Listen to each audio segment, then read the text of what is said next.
Olá, amigos e seguidores do canal, bem-vindos a mais uma postagem da nossa caminhada Lovecraft. Continuamos em 1921, já há uma certa dúvida da data que foi escrita, mas parece ter sido em março de 21, e publicada, dessa vez não durou tanto tempo, publicada 5 anos depois, em 1926, na Weird Tales, diretamente. Foi o primeiro local onde foi publicado esse conto, The Moon Bog, ou o Pântano da Lua, né? Esse conto tem uma série de observações que eu gostaria de fazer. Primeiro, ele é um conto que muita gente chama, né, de convencional. Por quê? Porque ele não é o horror cósmico lá do mito Cthulhu, nem é muito menos Dreamlands. É um conto de horror mais ou menos padrão, apesar de muito bom e apesar de ter várias coisas com sabor Lovecraft que eu vou comentar. Ele começa que é uma história muito. É um raro caso na carreira dele em que ele escreveu encomendado. Teve um evento em Boston, nessa época, um evento temático, né, podemos chamar assim, cujo tema era a festa de St. Patrick, o Deus, o santo padroeiro lá da Irlanda. Então eles o evento temático, e encomendaram ao Lovecraft para ser lido no evento um conto com temática irlandesa. E isso caiu muito bem para ele, porque aí começam os paralelismos com a vida dele mesmo. Ele sempre teve aquela vontade, né, de viver num passado ancestral dele, no caso na Inglaterra, recuperar uma propriedade da família e tal. E isso acontece não com o protagonista, porque o protagonista é um cara que narra o que aconteceu com um amigo. Esse amigo é que é o foco da história, né? Mas vocês vão ver o que acontece com ele. Então, na realidade, protagonista propriamente dito tem um cara, o que narra. E o foco da história, o centro das atenções é o amigo dele, que é o tal cara que, a semelhança do Lovecraft, tinha também, ele estava claramente se referindo a ele mesmo, né? Ele tinha essa vontade, ele tinha ancestralidade irlandesa, e ele queria retornar para lá, recuperar a tal propriedade. E é bem o que ele faz, ele consegue uma propriedade lá no interior da Irlanda, numa região, numa cidade fictícia, né, uma ficção literária, porém todo o ambiente é genuíno. E ele então retorna para lá e se passa uma série de coisas com ele lá que vocês vão ver no conto. Então esse é o entorno desse conto aí. Eu gosto muito, é um bom conto, como tudo que o Lovecraft escreve, é bastante bem escrito, né? Ele volta ao tema um pouco depois, 23, 2 aninhos depois, quando ele escreve Os Ratos nas Paredes. Os Ratos nas Paredes, ele volta essa mesma temática, porém de forma mais densa, mais estruturada, porque aí ele não estava atendendo a uma demanda dos tais caras lá do evento temático. Então, no Rato nas Paredes, a gente vai chegar nele em breve e vocês vão ver a similaridade, o desenvolvimento a partir do Pântano, do Moonbog. Então, o Lovecraft. Ah, uma coisa bem interessante para os amantes de influências: tem um conto do Dunsany que se chama A Maldição da Mulher Sábia. Esse conto, até de repente mais para frente a gente narra. O outro conto, A Casa da Esfinge, do Dunsany, teve muito boa aceitação aqui. Eu até nem esperava muito, porque é um conto meio além da média de fantasia do Dunsany. E esse é A Maldição da Mulher Sábia. Ela é mais ou menos, é similar, é homólogo a esse conto, O Pântano, do Lovecraft. Aí antes que alguém, tá vendo? Ele de fato se inspirou no Dunsany, né? Corre que o conto do Dunsany é de 33, 12 anos depois que o Lovecraft escreveu O Pântano. Como não se encaixa nas narrativas, isso costuma acontecer com narrativa, né? Quando a narrativa é mais poderosa que a realidade, então a realidade não encaixa na narrativa, os narradores alteram a realidade, isso é normal, acontece, hoje em dia está acontecendo pra caramba, mas esse conto do Dunsany, muita gente diz, não, não, nada a ver com Lovecraft. Bom, basta que a gente leia os dois, vocês vão ver se tem ou não tem. É irrelevante nessa história de quem se inspirou em quem, né? É mais ou menos como na mitologia celta, né? No Pan, no grande Pan. As coisas vão sendo geradas, vão caindo lá num repositório universal e tudo nasce dali, tudo vai para ali. Então a questão das influências, não é que ninguém copiou ninguém. Mas muito bem, então isso eu queria comentar, essa questão da influência, né? Sempre tem os apaixonados pelo assunto. O que mais que eu posso falar sobre o Pântano? Sim, uma coisa importante é narrador convidado. Dessa vez é o Diogo Vilela Pedro de Almeida Machado, meu filho. E ele então narrou aqui para vocês, espero que vocês gostem. Em geral, as narrativas dele e da mulher, da Eduarda Bona, são sempre muito elogiadas aqui. A propósito, volto a pedir sempre que vocês deem os likes ou dislikes, mas principalmente os comentários, né?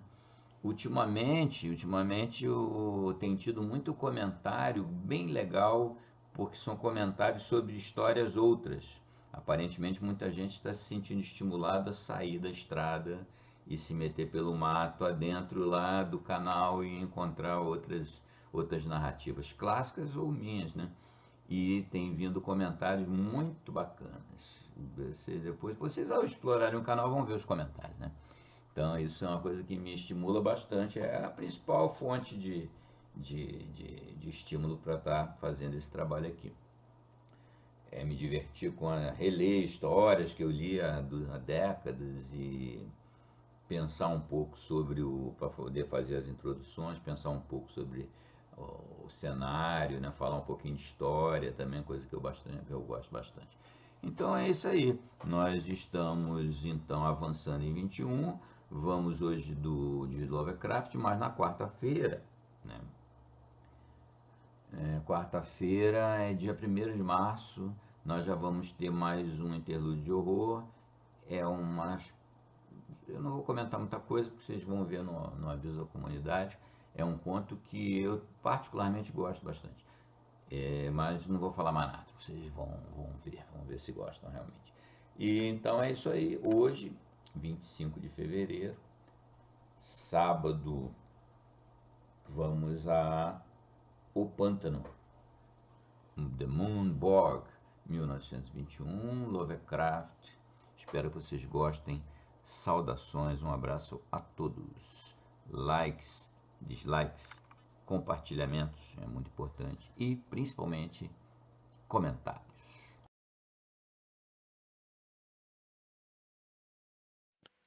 O Pântano Lunar, H.P. Lovecraft, 1921. Em algum lugar, em que remota e temível região eu não sei, Dennis Berry partiu. Eu estava com ele na última noite que passou entre os homens, e ouvi seus gritos quando a coisa o alcançou. Mas os camponeses e a polícia do condado de Meath jamais conseguiram encontrá-lo, nem aos outros, embora houvessem procurado até muito longe e por muito tempo. E agora eu estremeço sempre que escuto rãs coachando nos brejos ou vejo a lua de lugares ermos. Conheci Dennis Berry muito bem nos Estados Unidos, onde ele enriqueceu, e me congratulei com ele quando comprou de volta o velho castelo ao lado do pântano, na sonolenta Kildare. Fora de Kildare que seu pai viera, e era lá que ele pretendia gozar sua riqueza em meio aos cenários ancestrais. Gente de seu sangue havia governado Kildare no passado, onde ergueram e habitaram o castelo.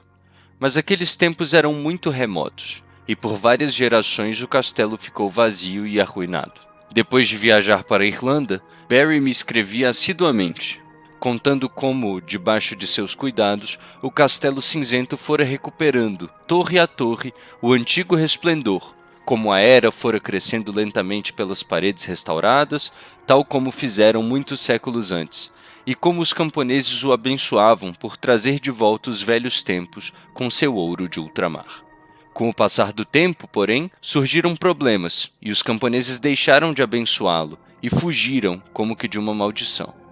Foi quando ele me escreveu pedindo para visitá-lo, pois se sentia só no castelo, sem ter com quem conversar, afora os novos criados e operários que trouxera do norte. O pântano era o motivo daqueles problemas todos, contou-me Barry, na noite em que cheguei no castelo. Desci em Kildare num entardecer estival, com o dourado do céu iluminando o verde das colinas e bosques e o azul do pântano, onde uma estranha e ancestral ruína resplandecia espectralmente sobre uma ilhota distante. Era um pôr do sol esplêndido, mas os camponeses de Balliol me haviam prevenido sobre ele, e contado que Kildare ficara amaldiçoada, o que quase me produziu calafrios quando avistei os altos torreões do castelo dourados pelo fogo. Como a ferrovia não passa por Kildare, o carro de Barry fora me apanhar na estação de Balliol. Os aldeões evitaram o carro e o motorista do norte, mas sussurraram para mim com os rostos lívidos quando notaram que eu ia para Kildare. Naquela noite, depois de nos encontrarmos, Barry me contou por quê. Os camponeses haviam fugido de Kildare, porque Dennis Barry pretendia drenar o grande pântano. Com todo o seu amor pela Irlanda, a América não deixara de o influenciar, e ele detestava o belo espaço abandonado onde poderia cortar a turfa e explorar a terra. As lendas e superstições de Kildare não o sensibilizaram, e ele riu quando os camponeses recusaram-se a ajudar, e depois o amaldiçoaram e partiram para Balliol com seus míseros pertences quando perceberam que ele estava decidido. Para ocupar seu lugar, ele mandou vir trabalhadores do norte, e quando os criados foram-se, ele os substituiu do mesmo modo. Mas sentindo-se solitário entre estranhos, Barry pediu para que eu viesse. Quando escutei os medos que haviam expulsado as pessoas de Kildare, ri tão alto quanto meu amigo, pois eram medos vagos, alucinados e absurdos.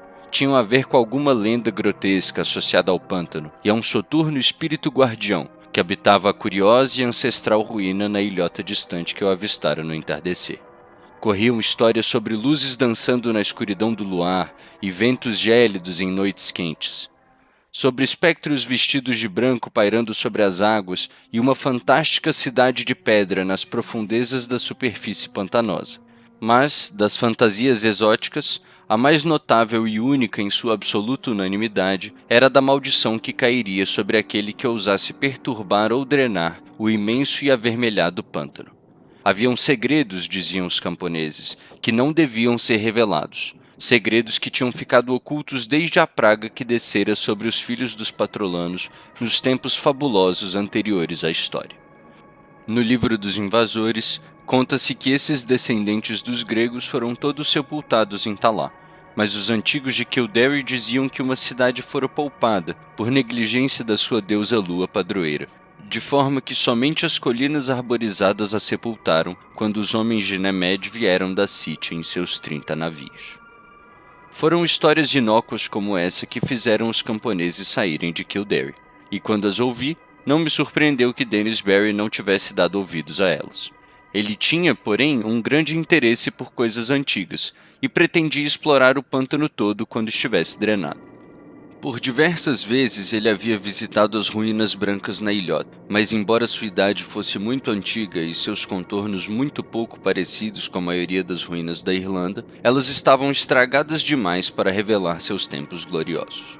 Agora o trabalho de drenagem estava pronto para começar, e os trabalhadores do norte logo estariam despindo o pântano proibido de seu musgo verde e sua turfa vermelha, e extinguindo os minúsculos regatos forrados de conchas e os plácidos poços azuis rodeados de juncos.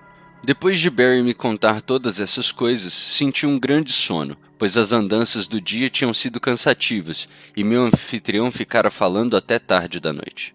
Um criado conduziu-me ao meu quarto, que ficava numa torre remota, com vista para o vilarejo, a planície às margens do pântano e o próprio pântano, de cujas janelas eu podia ver, banhados pelo luar, os telhados silenciosos de onde os camponeses tinham fugido, e que agora abrigavam os trabalhadores do norte.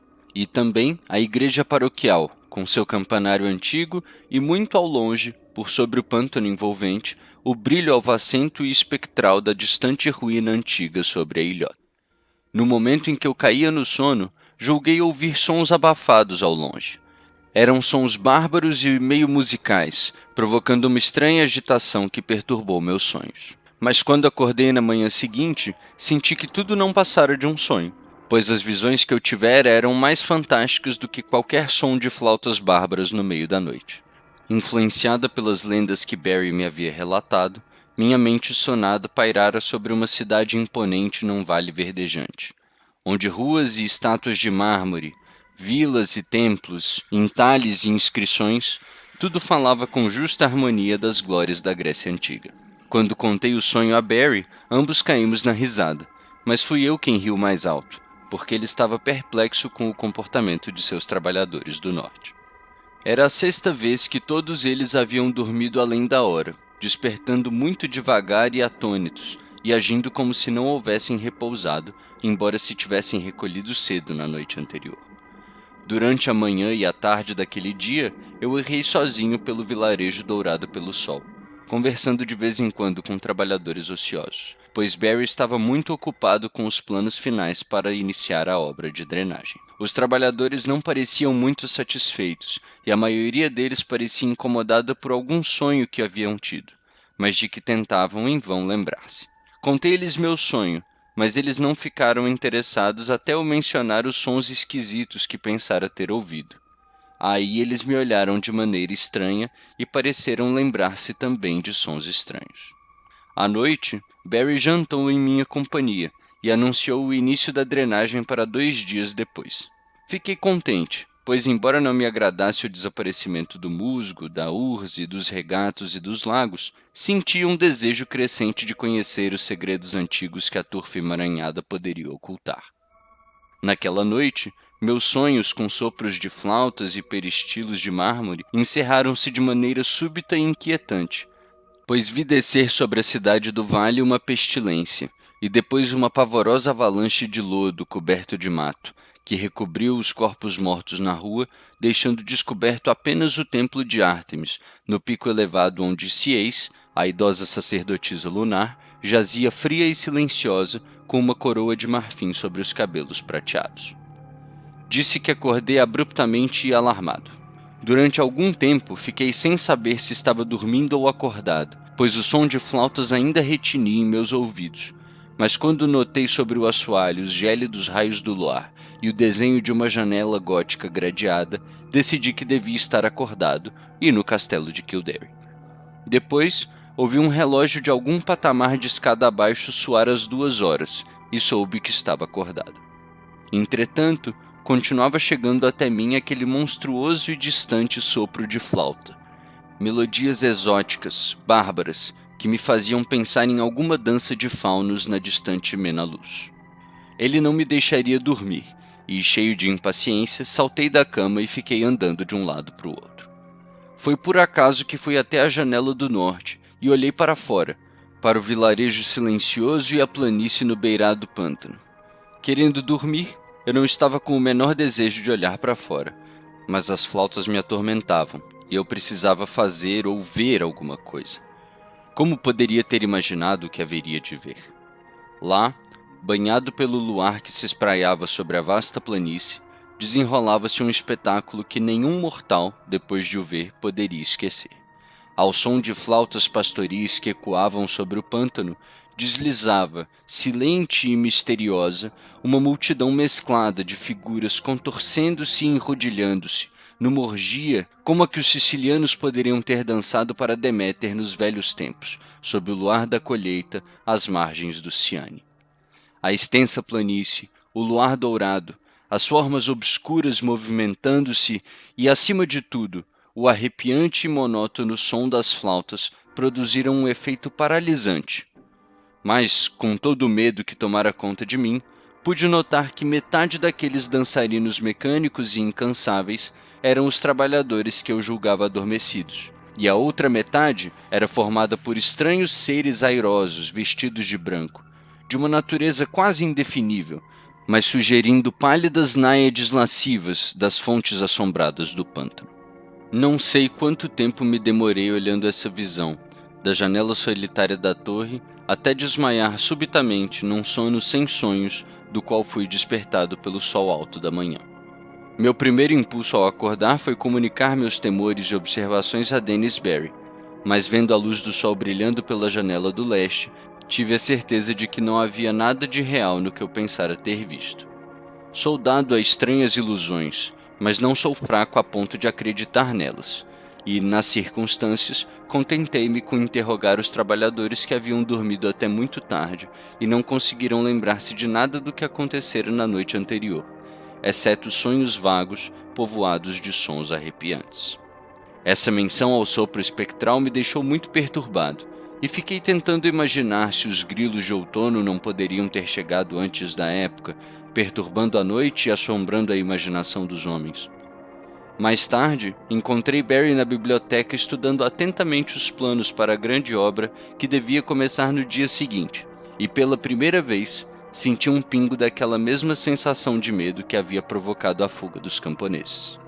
Por alguma razão que não conseguia entender, apavorava-me a ideia de perturbar o antigo pântano com seus segredos ocultos, e fiquei imaginando visões pavorosas, ocultas na desmedida espessura da turfa ancestral. Pareceu-me imprudente trazer à luz aqueles segredos, e tratei de procurar uma boa desculpa para sair do castelo e da aldeia. Cheguei a ponto de falar casualmente a Barry do assunto, mas não ousei prosseguir quando ele soltou sua estrondosa gargalhada. Assim, estava quieto quando o sol deslumbrante pôs-se atrás das colinas distantes e o castelo de Kildare incendiou-se de vermelho e dourado num fulgor que parecia um presságio. Jamais saberei ao certo se os acontecimentos daquela noite foram reais ou imaginários.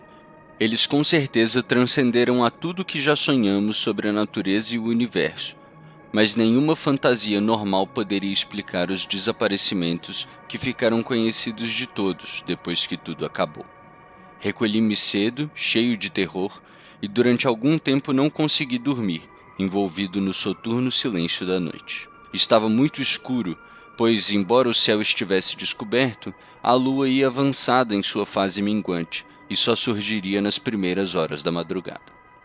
Ali deitado, fiquei pensando em Dennis Barry e no que aconteceria com o pântano quando o dia raiasse, e senti um impulso quase irresistível de sair correndo, pegar o carro de Barry e guiar como um louco até Balliol, afastando-me daquelas terras ameaçadas. Antes que meus pavores cristalizassem-se em ação, porém, caí no sono, avistando em sonhos a cidade fria e morta no vale sob uma pavorosa mortalha de sombra. Provavelmente foi o som agudo das flautas que me despertou, mas aquele som não foi o que primeiro eu notei ao abrir os olhos. Estava deitado de costas para a janela do leste que dava para o pântano, onde a lua minguante surgiria, e esperava ver a luz projetar-se na parede oposta à minha frente, mas não esperava a visão que efetivamente apareceu. A luz iluminou com efeito os painéis à frente, mas não era uma luz que pudesse ser da lua. Um feixe terrível e penetrante de fulgor escarlate cruzou a janela gótica, e todo o quarto iluminou-se com resplendor intenso e sobrenatural. Minhas primeiras reações foram típicas de uma situação assim, mas é só nos contos que as pessoas agem de maneira dramática e calculada. Em vez de olhar por sobre o pântano para a fonte daquela nova luz, afastei os olhos da janela, apavorado, e me enfiei nas roupas atabalhoadamente com alguma confusa ideia de fuga. Lembro-me de ter pego o revólver e o chapéu, mas antes de tudo terminar eu havia perdido ambos sem atirar com um nem vestir o outro. Alguns instantes depois, o fascínio da radiação vermelha venceu o terror. Arrastei-me até a janela do leste e olhei para fora, enquanto o sopro ininterrupto e enlouquecedor reverberava pelo castelo e sobre todo o vilarejo. Espalhava-se sobre o pântano um dilúvio de luz fulgurante, escarlate e sinistra, irradiando da estranha ruína na ilhota distante. O aspecto da ruína era indescritível. Eu devia estar louco, pois ela parecia erguer-se imponente e intacta, esplêndida e rodeada de colunas, com o mármore embraseado de seu entablamento perfurando o céu, como o vértice de um templo no cume de uma montanha. Flautas assobiavam e tambores começavam a rufar, e, olhando com espanto e terror, pensei avistar saltitantes formas escuras, destacando-se grotescamente contra a vista marmórea e resplendente. O efeito era fantástico. absolutamente inimaginável, e eu poderia ter me quedado indefinidamente em sua admiração se não tivesse notado um crescendo das flautas à minha esquerda. Tremendo de um terror curiosamente mesclado com êxtase, atravessei o recinto circular até a janela do norte, de onde poderia ver o vilarejo e a planície à beira do pântano. Ali meus olhos arregalaram-se de novo com um prodígio tão fabuloso, que era como se não houvesse acabado de me afastar de uma cena muito além das fronteiras naturais, pois na planície sinistramente vermelhada avançava uma procissão de criaturas como jamais se viu, exceto em pesadelos. Meio deslizando, meio flutuando no ar, os espectros do pântano vestidos de branco recuavam lentamente para as águas paradas e as ruínas da ilha, em formações fantásticas, sugerindo alguma dança cerimonial antiga e solene. Seus braços translúcidos, agitando-se ao som do pavoroso sopro daquelas flautas invisíveis, faziam acenos de chamamento num ritmo esquisito para um grupo de trabalhadores desarvorados que os seguiam, como cães, cambaleando, cegos e indiferentes, como que arrastados por uma vontade demoníaca canhestra, mas irresistível. Quando as náiades aproximaram-se do pântano, sem alterar seu curso, uma nova fileira de desgarrados cambaleantes, zigue-zagueando como ébrios, saiu do castelo por alguma porta traseira, muito abaixo de minha janela. Atravessou às apalpadelas o pátio e o trecho de terreno até o vilarejo para se juntar à trôpega coluna de trabalhadores na planície. Apesar da distância, pude perceber prontamente que eram os criados trazidos do norte, ao reconhecer a forma encorpada e repulsiva do cozinheiro, que, de absurda que era, havia adquirido uma dimensão trágica. O sopro das flautas era apavorante, e novamente eu pude ouvir o rufar dos tambores na direção das ruínas da ilha. Depois, tranquila e graciosamente, as náiades chegaram até a água e desfizeram-se, uma a uma, no pântano ancestral, enquanto a coluna de seguidores, sem poder controlar seus passos, chapinhou desajeitadamente atrás delas até desaparecer num minúsculo vórtice de borbulhas repulsivas que eu mal pude enxergar sob aquela luminosidade escarlate. E quando o último errante patético, o cozinheiro gordo, afundou pesadamente naquele poço imundo, as flautas e tambores silenciaram, e os magnetizantes raios vermelhos das ruínas com certeza apagaram-se instantaneamente, deixando o vilarejo maldito, solitário e desolado, sob os lívidos raios da lua que acabara de surgir. O caos de meu estado era indescritível. Sem saber se estava louco ou são, dormindo ou acordado, fui salvo por um misericordioso torpor. Creio que fiz coisas ridículas, como rezar para Ártemis, Latona, Deméter, Perséfone e Plutão. E tudo aquilo de que eu me recordava de uma juventude passada entre os clássicos veio-me aos lábios quando o horror da situação despertou minhas mais fundas superstições. Sentia que testemunhara a morte de todo um vilarejo e sabia que estava sozinho no castelo com Dennis Barry, cuja ousadia trouxera uma maldição. Quando pensei nele, novos terrores me assediaram e caí no chão sem desmaiar, mas fisicamente imprestável. Depois senti um sopro gelado chegar da janela do leste onde a lua havia se erguido, e comecei a ouvir os gritos no castelo, muito abaixo de onde eu estava. Aqueles gritos logo atingiram uma feição e magnitude indescritíveis, que me fazem desmaiar sempre que as recordo.